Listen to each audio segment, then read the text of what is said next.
நேற்று டிடிஎஃபோட ஃபஸ்ட்டு டாஸ்கில் அருண் வின் பண்ணிட்டாரு. அருணுக்கும் ராணுவுக்கும் 2 பாயிண்ட்ஸ் கிடச்சிது. நம்ம எல்லோரும் பார்த்துருக்கோம். ஸோ அது என்ன அப்படின்னு பார்த்தீங்கன்னா, அதில் ஏதாச்சும் ஒரு ஆல்ஃபபெட்டிக்கல் ஆர்டர் இருந்துச்சானா அதுவும் தெரியல. ஆல்ஃபபெட்டிக்கல் ஆர்டர் இல்லாமல் நிறைய பேர் சொல்கிறாங்க அருண் பிரசாத்தோட நேம் வந்து ஃபஸ்ட்டு வந்திருக்கு, அது வந்து ஆல்ஃபபெட்டிக்கல் ஆர்டர் அப்படின்னு. அப்படின்னா சௌந்தர்யா நேம்க்கு அப்புறம் ஏன் ராணுவும் ரயானும் வந்தாங்க அப்படிங்கிறது நமக்கு தெரியல. ஏன்னா ஆருக்கு அப்புறம் தான் எஸ் வரணும். சௌந்தர்யாவை லெஃப்ட்டில் போட்டு ராணுவ ரயானியும் ரைட்டில் போட்டிருந்தாங்க. அதே மாதிரி முத்து நேம்க்கு அப்புறமா மஞ்சரி வந்துருந்துச்சு. மஞ்சரிக்கு அப்புறமா தான் முத்து வந்திருக்கணும். ஸோ இது வந்து ப்ராப்பர் ஆல்ஃபபெட்டிக்கல் ஆர்டரும் கிடையாது. பட் கரெக்டாக கிளியராக லெஃப்ட் ஹேண்ட் வந்து அருண் பிரசாத் கொடுத்துருக்காங்க. And also Arun Prasad start பண்ணுறதுக்கு முன்னாடி அந்த லெஃப்ட் சைடில் ஒரு ஃபோல்ட் பண்ணி உள்ளே விட்டுருக்காரு. அது வந்து க்ளீனாக தெரியாமல் கண்டிப்பாக இப்படி டைரெக்டாக ஃபாஸ்ட்டாக ஓடவே முடியாது. எல்லாரும் திக்கற்ற காட்டில் ஓடுற மாதிரி ஓடுறாங்க. அருண் பிரசாத் மட்டும் கரெக்டாக அப்படி ஸ்ட்ரைட்டாக ஓடுறாரு.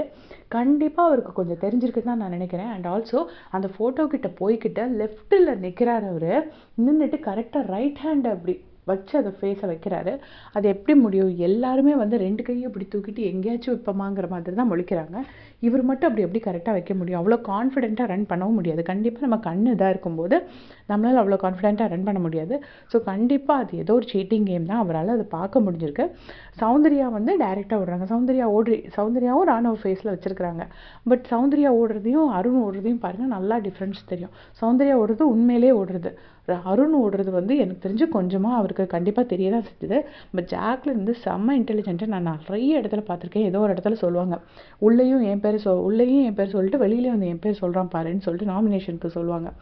அதே மாதிரி இந்த இடத்துலையும் சொல்கிறாங்க, அது அப்படி ஓடவே முடியாது, சான்ஸே இல்லை அப்படின்னு சொல்கிறாங்க.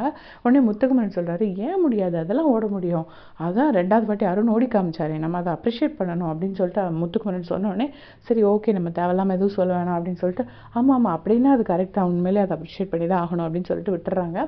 பட் ஜாக்லின் நம்மளாமாவது வெளியே இருந்து கண்டுபிடிக்கிறோம், உள்ளேருந்து கண்டுபிடிக்கணும்னா செம்ம பிரெயின் வேணும். ஜாக்லின் சூப்பராக கண்டுபிடிச்சிட்டாங்க.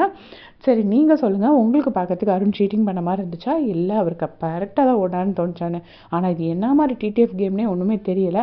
ஏன்னா ஒரு மென்டல் ஸ்ட்ரென்த் யூஸ் பண்ணணும், இல்லை ஃபிசிக்கல் ஸ்ட்ரென்த் யூஸ் பண்ணணும். இது என்ன கேட்டகரியில் வரும்னே தெரியாது. இது பியூர் லக்கு. ஏன்னா கண்ணை மூடிட்டு ஓடணும், ஏதோ ஒரு ஃபோட்டோவில் கையை வைக்கணும்னா கண்டிப்பாக நமக்கு லக் இருந்தால் தான் நம்மளால் முடியும். ஒரு லக் பேஸ்டு கேம் வச்சுருக்காங்க. இந்த டிடிஎஃப் கேம்ஸ்னால் நல்லா ஒரு மாதிரி என்டியூரன்ஸ் செக் பண்ணுற மாதிரி இருக்கணும். அந்த மாதிரி ஏதாவது கேம் வைப்பாங்களா இல்லையான்னு இன்றைக்காச்சும் நம்ம பொறுத்திருந்து பார்க்கலாம். தேங்க்ஸ் ஃபார் வாட்சிங்.